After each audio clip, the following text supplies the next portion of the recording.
Friends welcome. आज की video में हम बात करेंगे भाषाओं की स्थिति। संविधान की धारा 343 टू 351 एंड 350। हमारे देश का संविधान 2 वर्ष 11 माह तथा 18 दिन की अवधि के निर्मित हुआ। मीन्स इसको बनाने के लिए 2 years 11 months एंड 18 days लगे थे। यह 26 जनवरी 1950 को लागू हुआ था। जब हमने स्वतंत्रता प्राप्त की तब उससे पहले पूरे देश में स्वतंत्रता आंदोलन के साथ साथ हिंदी को देश की राष्ट्रभाषा बनाए जाने की संवैधानिक मांग की जाती रहती कि जो राष्ट्रीय भाषा है वो हिंदी होनी चाहिए। संविधान के भाग 5 एवं 6 के अनुच्छेद 12 तथा 210 में तथा भाग 17 के अनुच्छेद 343, 344, 345, 346, 347, 348, 349, 351, 50 एंड 351 में राज्य भाषा हिंदी के संबंध में अलग अलग प्रावधान किए गए हैं। जो अनुच्छेद हैं 343 से लेकर 351 तक, इसमें हिंदी भाषा के साथ रिलेटेड जो बातें हैं वो दर्ज की गई हैं। अब हम बात करेंगे भाषाओं की स्थिति। भाषा से केवल विचार संप्रेषण ही नहीं होता, संस्कृति को पीढ़ी दर पीढ़ी ले जाने का भी एकमात्र माध्यम भाषा है। इसके साथ हम अपना जो विचार वटांदरा है, जहाँ अपने विचार दूसरों के सामने अकेला प्रकट ही नहीं करते, बल्कि ये हमारी संस्कृति को एक पीढ़ी से दूसरी पीढ़ी तक ले जाने का रास्ता भी है, माध्यम भी है। भारत में लगभग 1800 भाषाएं बोलियां बोली जाती हैं। हिंदी सरल एवं लोकप्रिय भाषा होने के कारण अधिकांश भारतीयों द्वारा बोली और समझी जाती है। 1800 भाषाएं हैं, बोलियां हैं, मगर जो सबसे ज़्यादा वो हिंदी बोली जाती है। स्वतंत्रता से पूर्व एवं बाद में भी यह एक सूत्र में पिरोने का काम कर रही है। आज हिंदी भाषी प्रदेश हिंदी की महत्ता को स्वीकार के उसको अपनाने लगे हैं। मीन्स जिन राज्यों में हिंदी कम बोली जाती थी, जहाँ बिल्कुल नहीं बोली जाती थी, वह भी हिंदी को स्वीकार करने लगे हैं। भारत भी लोकतांत्रिक व्यवस्था में लोकतंत्र को मजबूती प्रदान करने का काम हिंदी के द्वारा ही हुआ है, क्योंकि हिंदी भारत में ज़्यादा लोग बोलते हैं। जो भारत का संविधान है उसमें भारतीय 22 भाषाओं को राष्ट्रभाषा माना गया है।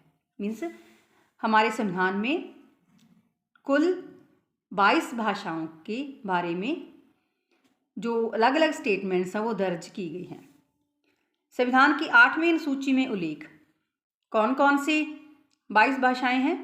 असमिया, कश्मीरी, पंजाबी, संस्कृत, नेपाली, बोडो, उड़िया, गुजराती, बंगला, सिंधी, मणिपुरी, संथाली, उर्दू, तमिल, मराठी, हिंदी, मैथिली, कन्नड़, तेलुगु, मलयालम, कोंकणी, डोगरी।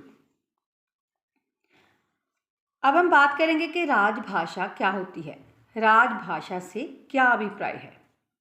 शासन के राजकीय कार्य के लिए जो भाषा प्रयोग में लाई जाती है उसे राज्य भाषा कहा जाता है।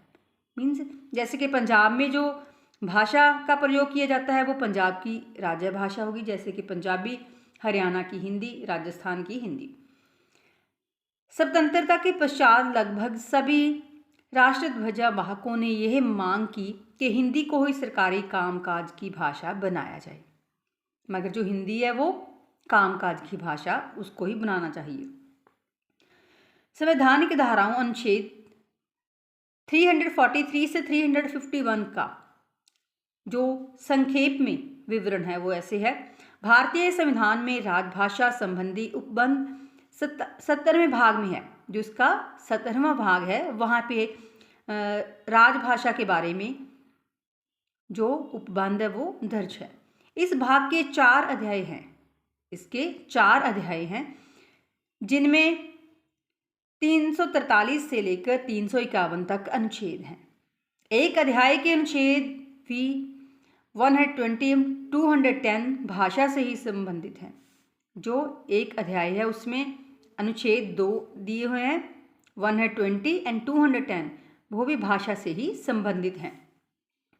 पहला अध्याय जो है 343 और 344, ये अनुच्छेद संघ की राजभाषा से संबंधित है। मीन जिसमें जो संघ की राजभाषा है उसके साथ संबंधित इसमें जो स्टेटमेंट है वो दर्ज की गई है। दूसरा अध्याय अनुच्छेद 345, 346 एंड 347। दूसरे अध्याय में ये 3 अनुच्छेद हैं जो राज्यों की राजभाषा और राज्यों तथा संघ के बीच संचार के लिए प्रयुक्त होने वाली भाषा तथा किसी राज्य के जन समुदाय के किसी दल द्वारा बोली जाने वाली भाषाओं से संबंधित है। मीन्स ये राज्यों की राजभाषा, हर एक राज्य की अलग से राजभाषा है और जो संघ हैं उनके बीच संचार होने वाली जो भाषा है उसके बारे में ये संबंध रखता है। तीसरा अध्याय अनुच्छेद 348 एंड 349 है, जिनमें उच्चतम न्यायालय और उच्च न्यायालयों तथा अधिनियमों, विधेयकों आदि में प्रयोग की जाने वाली भाषा के उपबंध शामिल हैं। जिसमें जो 2 अनुच्छेद हैं उसमें जो उच्चतम न्यायालय हैं और उच्च न्यायालय हैं वहाँ कौन सी भाषा का प्रयोग होगा इसमें वर्णन है। चौथा अध्याय अनुच्छेद संख्या 350 और 351 है।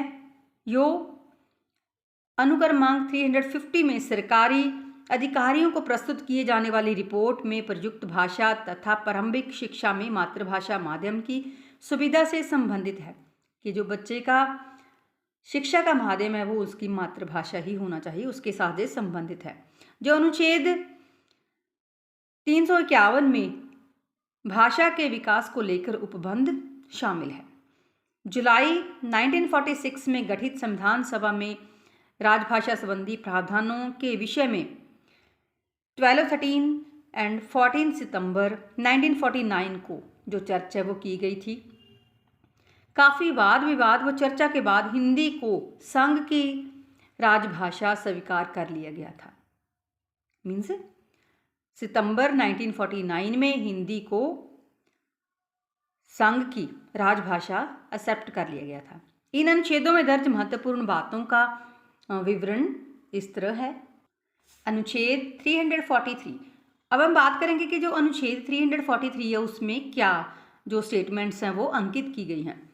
संविधान के अनुच्छेद 343 का जो पार्ट 1 है उसके अनुसार संघ की राजभाषा देवनागरी लिपि में लिखी हिंदी होगी और संघ के सरकारी कामों के लिए भारतीय अंकों के अंतर्राष्ट्रीय रूप का प्रयोग होगा। कि जो हिंदी है उसका प्रयोग होगा और संघ के सरकारी कामों के लिए जो अंतर्राष्ट्रीय भाषा का प्रयोग हुआ। 343 का पार्ट 2 में यह प्रावधान है कि 15 वर्ष की अवधि में संविधान के लागू होने तक राष्ट्रपति अंग्रेजी के साथ साथ हिंदी भाषा के प्रयोग करने की अनुमति दे सकते हैं। मीन्स अंग्रेजी के साथ साथ हिंदी भाषा का जो प्रयोग है उसकी जो अनुमति है वो कौन दे सकता है? राष्ट्रपति। 343 का पार्ट 3 के अनुसार संसद को यह अधिकार दिया गया एक अधिनियम पारित करके 26 जनवरी 1965 के बाद भी सरकारी कामकाज में अंग्रेजी का प्रयोग जारी रखने के बारे में प्रावधान हो सके।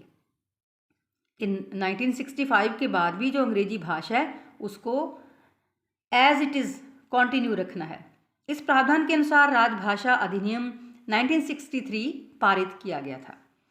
अनुच्छेद 344, इस अनुच्छेद के अंतर्गत यह प्रावधान किया गया है कि संविधान के प्रारंभ से मीन्स जब से जो संविधान है उसको लागू किया है उससे 5 वर्ष के समाप्त होने तथा 26 जनवरी 1955 तक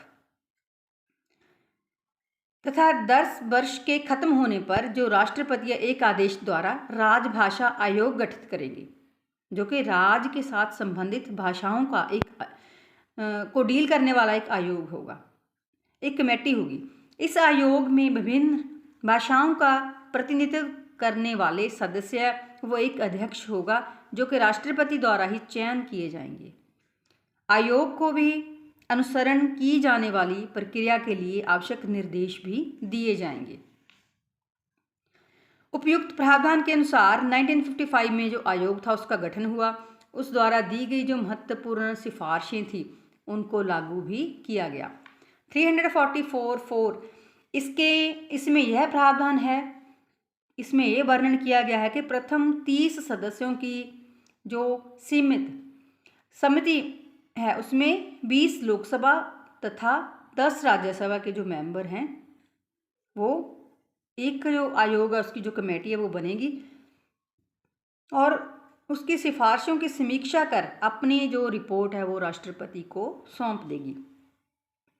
अनुच्छेद 345 इसमें यह प्रावधान रखा गया कि किसी राज्य का विधानमंडल कानून द्वारा उस राज्य में प्रयोग होने वाली किसी भाषा या हिंदी को उस राज्य के शासकीय कामों के लिए स्वीकार करेगा, पर जब तक यह विधि से पारित नहीं बनता तब तक पूर्व की भांति अंग्रेजी का ही प्रयोग किया जाता रहेगा। आगे है अनुच्छेद 346।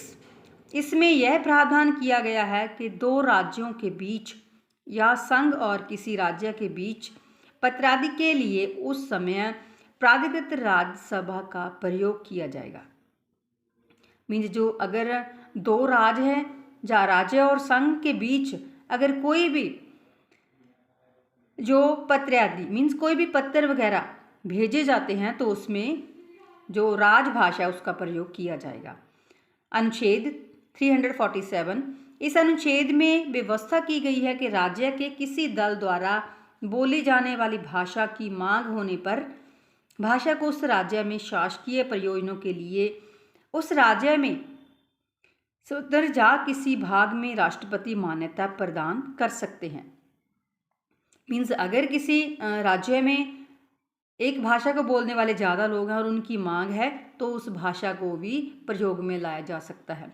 अनुच्छेद 348 इस अनुच्छेद में यह प्रावधान रखा गया कि उच्चतम न्यायालय और उच्च न्यायालयों की जो कोर्ट्स हैं, हाई कोर्ट्स, सुप्रीम कोर्ट्स, उनकी जो कार्य भैया के साथ साथ सदन के अधिनियमों, विधेयकों आदि के प्रयोग की जाने वाली भाषा अंग्रेजी भाषा में प्राधिकृत है। इसके लिए राष्ट्रपति की जो पूर्व सहमति है उससे किसी राज्य के राज्यपाल उस राज्य में स्थित उच्च न्यायालय की कार्यवाही के लिए हिंदी अथवा राज्य के जो सरकारी कामकाज हैं उसके लिए जो प्रयुक्त भाषा है जो कोई अन्य भाषा हो सकती है उसके प्रयोग का प्राधिकृत कर सकेंगे। अनुच्छेद 349 इसमें भाषा संबंधी कुछ विधियों को अधिनियमित करने के लिए विशेष प्रक्रिया का उल्लेख किया गया है कि भाषा संबंधी कुछ विधियों के कैसे उस भाषा का कहाँ कहाँ प्रयोग करना है। अनुच्छेद 350 इस अनुच्छेद द्वारा प्रत्येक व्यक्ति को अपनी शिकायत को दूर करने के लिए संघ या राज्य के किसी अधिकारी को संघ में या राज्य में प्रयुक्त होने वाली किसी भाषा में जो आवेदन देने का अधिकार है। मीन्स जिस राज्य के साथ वो संबंध रखता है। अनुच्छेद 351 इस अनुच्छेद में हिंदी के विकास के प्रति केंद्र सरकार का जो दायित्व है उसकी व्यवस्था की गई है कि केंद्र सरकार की क्या जिम्मेवारी बनती है कि वह हिंदी का प्रचार प्रसार करें ताकि देश की जो संस्कृति है उससे लोग अवगत हो सकें, जानू हो सकें। शब्द निर्माण व अन्य हिंदी के विकास की योजनाओं से वृद्धि के प्रावधानों का उल्लेख भी किया गया है।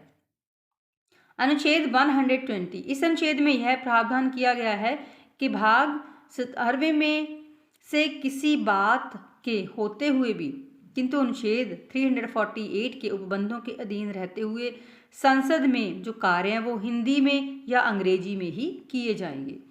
यदि कोई सदस्य हिंदी या अंग्रेजी में अपनी अभिव्यक्ति नहीं कर सकता तो वह अपनी जो मातृभाषा है उसमें उसको सदन में प्रयोग कर सकता है।